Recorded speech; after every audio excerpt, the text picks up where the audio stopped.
You are listening to insane HOA madness. This is the pettiest snow emergency ever. You cannot use a space heater in your garage. That is a fire hazard, and I am reporting it to the fire marshal right now. I looked up from my workbench and saw Linda Stewart standing in my driveway, phone already in her hand, her pink puffer coat bright against the white snowbanks piled along my property line. She was the neighborhood watch liaison for Juniper Iceway HOA Incorporated, and she treated every resident like a suspect waiting to be caught. It was February in Albany, New York, the kind of cold that made your lungs burn, and I had moved here 6 months earlier for a fresh start after a bad financial year. I am a customer service supervisor. I record every call legally, and I keep my head down. The HOA was supposed to be reasonable, but selective enforcement ramped up after every snowfall, and Linda had been circling me since December. What was at stake was simple. I was rebuilding my finances, and I could not absorb bogus fees. My insurance renewal was due in 2 weeks, and Linda was trying to create a winter hazard complaint that would jack my premium or kill my coverage entirely. I stepped outside into the driveway. Linda, it is 20 degrees out here. I am using a UL-listed heater while I work. That is not a violation. She shook her head, her gray earmuffs bouncing slightly, and her key ring jingled loudly as she gestured. I do not care what it is listed as.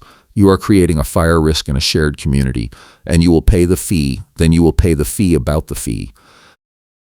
That was the first time I heard the line, and I filed it away.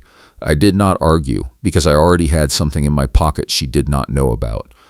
I had filed a records request 3 weeks earlier after the January meeting, asking for copies of the minutes and enforcement logs. The response came back 2 days ago, and it showed the HOA had altered the minutes after the meeting to add a retroactive snow clearing policy that was never actually voted on. I was holding that trump card close, waiting for the right moment, because I knew Linda would escalate, and I needed her to go far enough that the proof would be undeniable. She tapped her phone screen. I am calling management, and I am going to be dramatic about it. I watched her dial, snow falling in fat flakes around us, and I stayed calm. I had my own recordings running on my phone in my coat pocket. Every call, every interaction, legally captured. That was my job, and it was about to become my defense. The management company picked up, and Linda launched into a performance. Yes, this is Linda Stewart, neighborhood watch liaison for Juniper Iceway.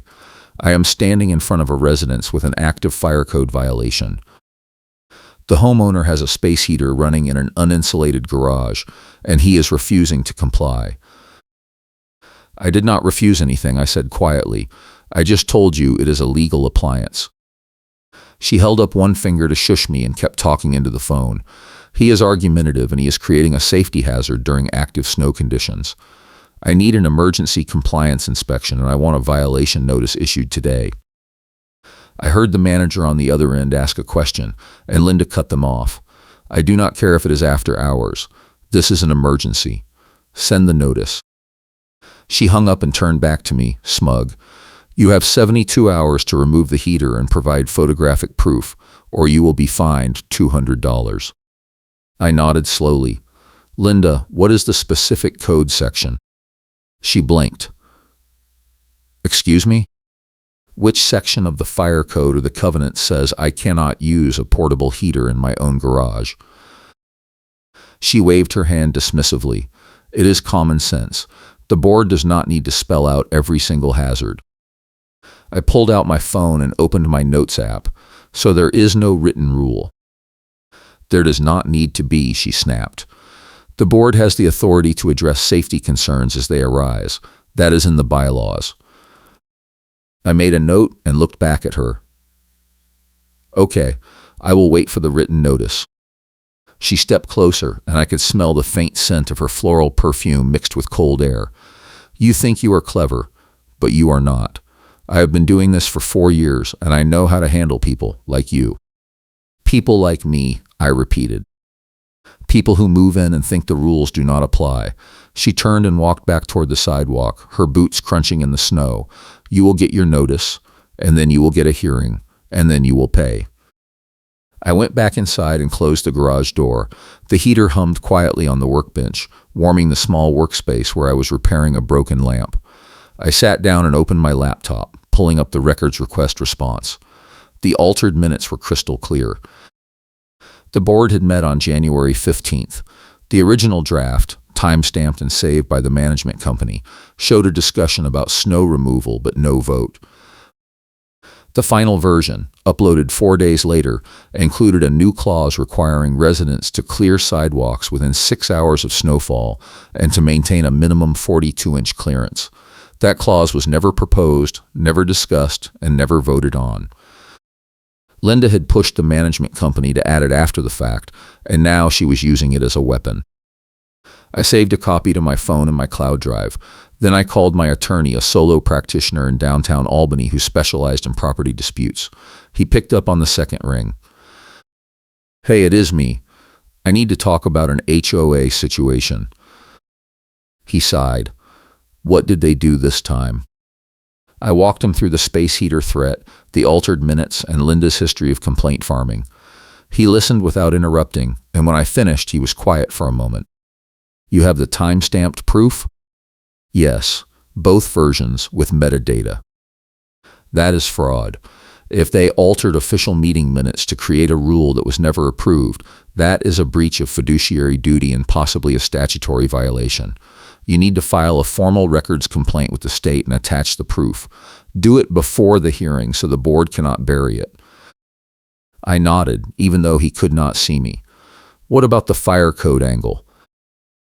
"There is no fire code that bans a portable heater in a garage unless it is explicitly prohibited by local ordinance, and Albany does not have one. She is bluffing, but she can still fine you under the HOA's general safety clause if the board backs her up." "So I need to force them to disown her." "Exactly. Make it so expensive and embarrassing to support her that they cut her loose." I thanked him and hung up. Then I drafted the records complaint, attached the altered minutes, and submitted it to the State Division of Corporations. It would take a few weeks to process, but once it hit the docket, the board would get a formal notice, and they would have to respond under oath. 2 days later, I got the violation notice. It arrived in my mailbox in a bright yellow envelope with a tow warning sticker slapped on the front. The letter inside was short and blunt. I was in violation of community safety standards for operating unauthorized heating equipment in a non-climate controlled structure. I had 72 hours to remove the heater, provide photographic evidence of compliance, and pay a $200 administrative fee. Failure to comply would result in a hearing and additional fines up to $500 per day. I read it twice, then set it on the kitchen counter. The wording was vague enough to sound official, but specific enough to target me. I knew Linda had dictated it, and I knew the management company had rubber-stamped it without checking the actual rules. I took a photo of the notice and texted it to my attorney. He replied within 10 minutes, vague and unenforceable. "Do not pay. File a dispute and demand a hearing. Force them to put it in writing." I drafted a dispute letter that afternoon. I cited the lack of a specific code section, the absence of any written policy in the covenants, and the fact that the heater was UL listed and used in compliance with manufacturer guidelines. I also requested a formal hearing with the full board, not just Linda. I sent the letter via certified mail and kept a copy for my records. If you are enjoying this HOA chaos, hit the like button and subscribe for more neighborhood drama stories. The next morning, I woke up to find a frozen glove on my front walkway. It was stiff and gray, fingers curled like a claw, and it was lying right in the middle of the path between my driveway and my front door. I picked it up and turned it over. It was not mine. It looked like a work glove, the kind you would use for shoveling or yard work, and it had been left there deliberately. I checked my doorbell camera footage and saw Linda walking past my house at 6:30 that morning, slowing down near my walkway and dropping something before moving on. The glove was a plant, a setup to make it look like I had left a slip hazard on my property. I put the glove in a plastic bag and saved the footage.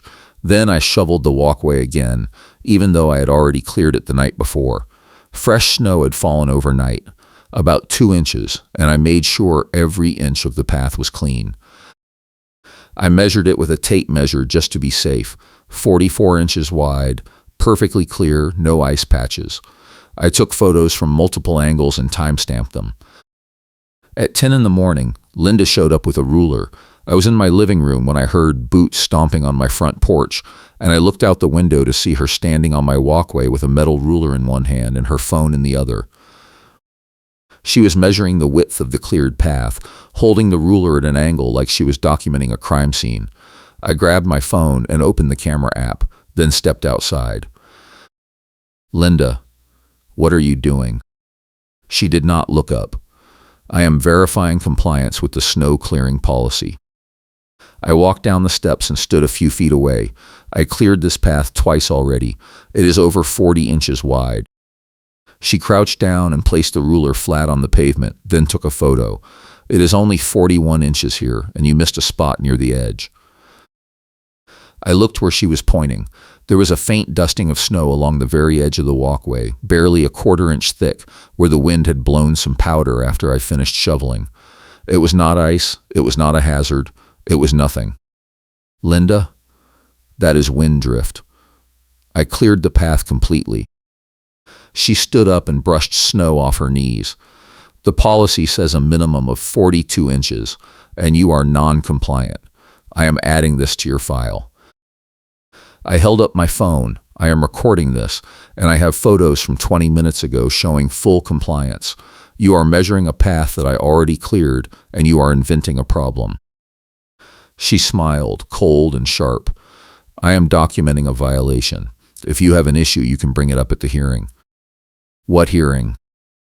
"The one you requested. It is scheduled for next Thursday at 7. "I did not request a hearing for next Thursday. I requested a formal board hearing in my dispute letter."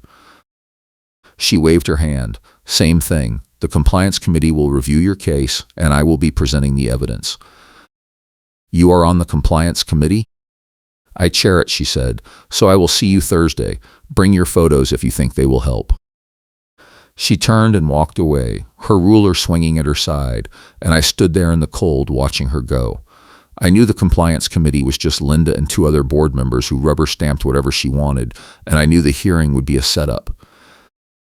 But I also knew I had her on camera measuring a compliant path and inventing a violation, and that footage was going straight to my attorney. That afternoon, the management company called me. I was at work and I let it go to voicemail. The message was short. They had received my dispute letter, but they had lost the original copy and needed me to resubmit it. I called back immediately and got transferred 3 times before reaching someone who could help. I asked for confirmation that they had received my certified letter, and the clerk said they had no record of it. I pulled up the tracking number on my phone and read it to her. She put me on hold for 5 minutes, then came back and said she found it, but it had been misfiled and they needed a new copy for the hearing file. I told her I would email a PDF, and she said the system was down and they could only accept paper copies. I said I would drop one off in person, and she said the office was closed for the rest of the week due to weather. It was the kind of runaround that made me want to scream, but I stayed calm and said I would mail another copy priority. She said that was fine, but she could not guarantee it would arrive before the hearing. I hung up and called my attorney. He laughed when I told him. They are stalling. They know the complaint is going to blow up the hearing, so they are trying to keep it out of the record. Send the email anyway and CC me, then print a hard copy and bring it to the hearing yourself. If they say they did not get it, you can hand it to them in front of witnesses. I did exactly that. I sent the email with a read receipt, printed 2 copies, and put them in a folder. Then I went back to preparing my evidence. I had the doorbell footage of Linda dropping the glove, the photos of my fully cleared walkway, the ruler stunt video, and the time-stamped records request showing the altered minutes. I also had the call recordings from every interaction with Linda and the management company, all legally captured under New York's one-party consent law. I burned everything to a USB drive and made a backup. On Wednesday, the day before the hearing, Linda escalated again. I came home from work to find a tow truck idling in front of my house. The driver was standing next to my car with a clipboard, and Linda was on the sidewalk directing him like an air traffic controller. I parked on the street and got out, walking fast toward them. "What is going on?" Linda turned, and her face lit up with satisfaction.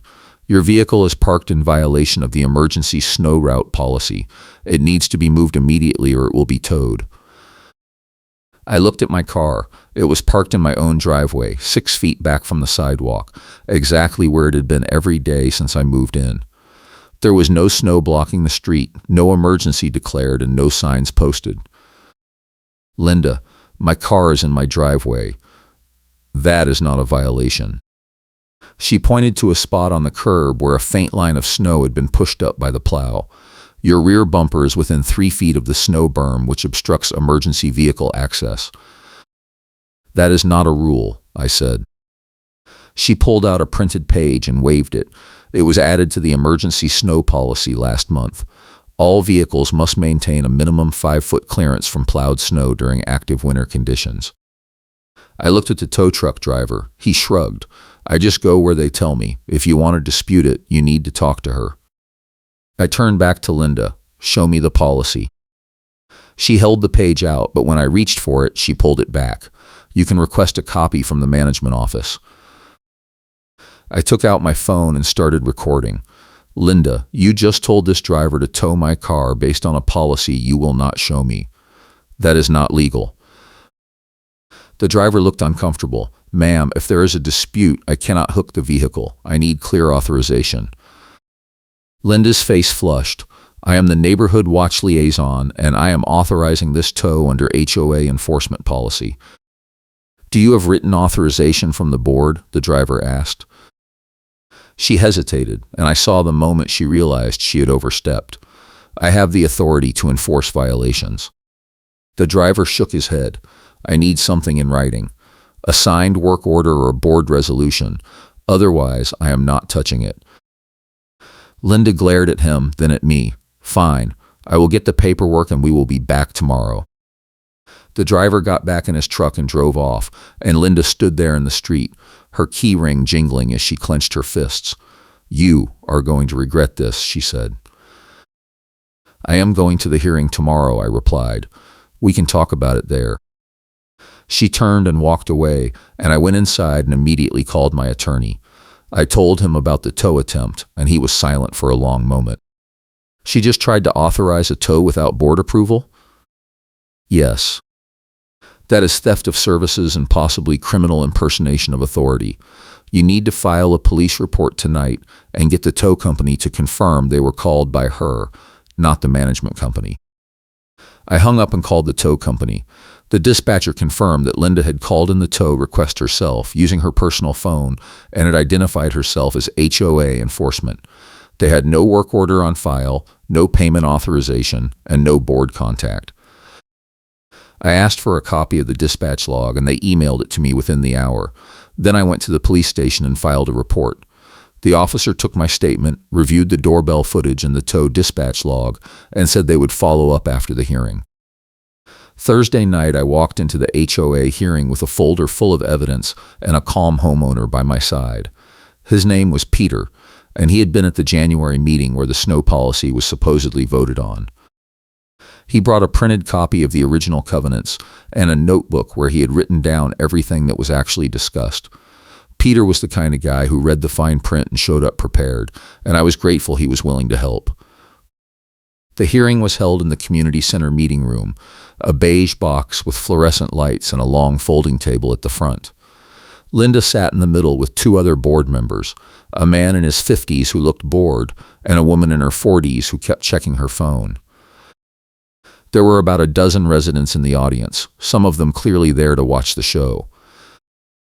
Linda called the meeting to order and read my name and address from a printout. "We are here to review multiple violations filed against this property, including unauthorized heating equipment, inadequate snow clearing, and obstruction of emergency vehicle access." I raised my hand. "I would like to submit additional evidence for the record." Linda frowned. "You can speak when it is your turn." "I need to submit this now so it is part of the official record before you present your findings." She sighed and waved her hand. "Fine. Bring it up." I walked to the front and handed her a copy of my evidence folder, the time-stamped minutes, the doorbell footage stills, the towed dispatch log, the photos of my cleared walkway, and the call recordings index. She flipped through the pages, and I saw her face go pale when she reached the altered minutes. The other 2 board members leaned over to look, and the board man suddenly sat up straighter. "What is this?" Linda asked. "That is a records request response showing that the January meeting minutes were altered after the fact to add a snow clearing policy that was never voted on. The time-stamped metadata is included, and I have filed a formal complaint with the state." The room went silent. Peter stood up from the audience and walked to the front, holding his notebook. "I was at that meeting, and I can confirm that no vote was taken on a 42-inch clearance requirement. The only discussion was about general snow removal timelines, and no specific measurements were proposed." Linda looked at the other board members, and the woman put down her phone. "If the minutes were altered, we need to pull the vote and rescind any enforcement based on that policy." Linda shook her head. "That is a procedural issue, but it does not change the other violations." I held up my phone. "I also have footage of you dropping a glove on my walkway to create a slip hazard, video of you measuring a compliant path and inventing a violation, and dispatch logs showing you authorized a tow without board approval. All of that is in the folder." The board man leaned back in his chair. "Linda, did you authorize a tow on your own?" She hesitated. "I was enforcing a legitimate violation." "You need board authorization for that," he said. "We have been over this." Peter read from the covenants, his voice calm and steady. Section 12. Enforcement Actions. The board may impose fines and restrictions only after a majority vote in an open meeting, and any action involving third-party services requires written authorization signed by at least 2 board members. There is no provision for unilateral enforcement by a single liaison. Linda stood up, her chair scraping loudly. "This is a coordinated attack, and I will not sit here and be accused of misconduct by someone who has been violating community standards since day one." I stayed calm. "Linda, you told me on my driveway that I would pay the fee, then I would pay the fee about the fee. You said that on February 6th, and I have the recording. You also told the management company that my space heater was an emergency fire code violation, but there is no code section that supports that claim. You measured my walkway with a ruler and called it non-compliant when it exceeded the minimum width. You dropped a glove on my property to stage a hazard, and you called a tow truck without authorization. All of that is documented, and all of that shows a pattern of harassment and retaliation." The woman on the board looked at Linda. "Is any of this true?" Linda did not answer.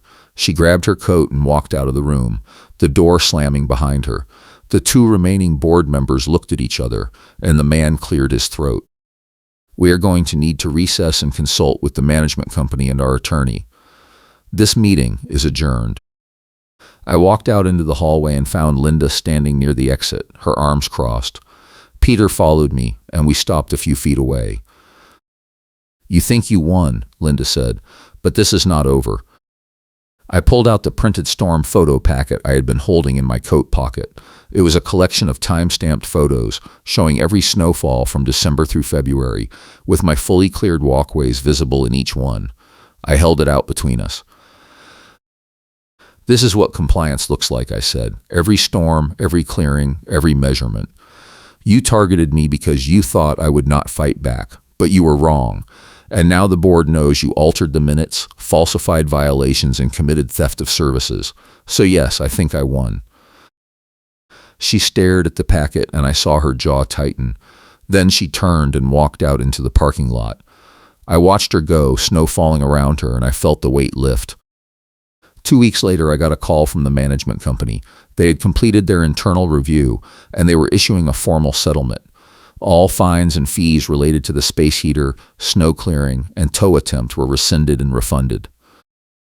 Linda was removed from her role as neighborhood watch liaison and placed on a no-contact directive, meaning she was barred from communicating with me or coming onto my property. The board also voted to rescind the altered snow clearing policy and restore the original January meeting minutes. Additionally, the management company issued a written reprimand to the rep who had enabled Linda's enforcement actions without proper oversight, and that rep was reassigned to a different community. The refund hit my account 3 days later, and it felt like a slap. Not a victory exactly, but a confirmation that the system could work if you pushed hard enough and kept the receipts. I also got a call from Peter, who told me that Linda had tried to organize a recall petition against the 2 board members who voted to settle, but she could not get enough signatures. Most of the neighbors had figured out that she was the problem, and they were relieved to see her gone. At the next board meeting, which I attended as an observer, the compliance committee was dissolved and replaced with a transparent process that required written complaints, evidence review, and board approval before any fines could be issued. The new policy also banned unilateral enforcement actions and required all towing authorizations to be signed by at least 2 board members and filed with the management company 24 hours in advance. The meeting was quiet and procedural, but near the end, one of the board members mentioned the stopwatch and ruler routine that Linda had used on multiple residents, and the room broke into nervous laughter.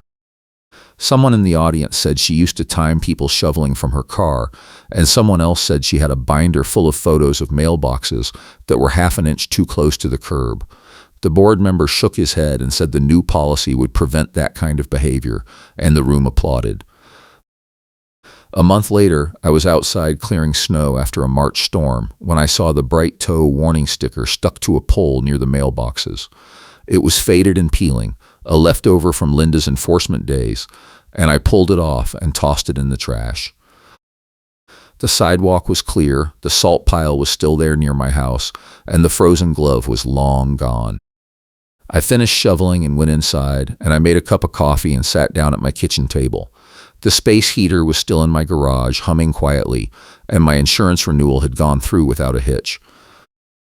I had rebuilt my savings, I had kept my home, and I had proven that you could fight an HOA and win if you had the proof and the patience. The showdown at the salt pile outside my house never fully materialized the way I expected, but it did not need to. Linda had tried to dump a bag of salt on my walkway one afternoon in late February, claiming I was not maintaining the path, and I had been standing there with my phone recording when she showed up. She saw the camera, dropped the bag, and walked away without saying a word. I submitted the footage to the board, and it became part of the evidence package that led to her removal. The records complaint I filed with the state took 6 weeks to process, but when the board got the formal notice, they had to respond under oath. The investigation confirmed that the minutes had been altered, and the management company was fined for failing to maintain proper records. The rep who had helped Linda was quietly let go, and the company hired a new compliance officer who actually read the covenants before issuing violations. I stayed in the house and I kept my head down. The HOA became boring again, the way it was supposed to be. Trash pickup, landscaping schedules, and the occasional newsletter. No more stopwatch routines, no more ruler stunts, no more tow trucks idling in the street. One afternoon in April, I saw Linda walking past my house on the opposite sidewalk. She did not look at me, and I did not wave. We were done. The no-contact directive was still in place, and I had no reason to break it. She moved out of the neighborhood 2 months later, and I heard from Peter that she had joined a different HOA in a town 30 miles away. I hoped they were ready for her, but I did not think about it much. I went back to my quiet life, recording calls, fixing lamps, and shoveling snow when it fell. The space heater stayed in the garage, the walkway stayed clear, and the receipts stayed filed. And if anyone ever asks me how to fight an HOA, I tell them the same thing my attorney told me. Keep the proof, stay calm, and make them prove their case. Because if they cannot, you win. Thanks for watching, and I will catch you in the next one.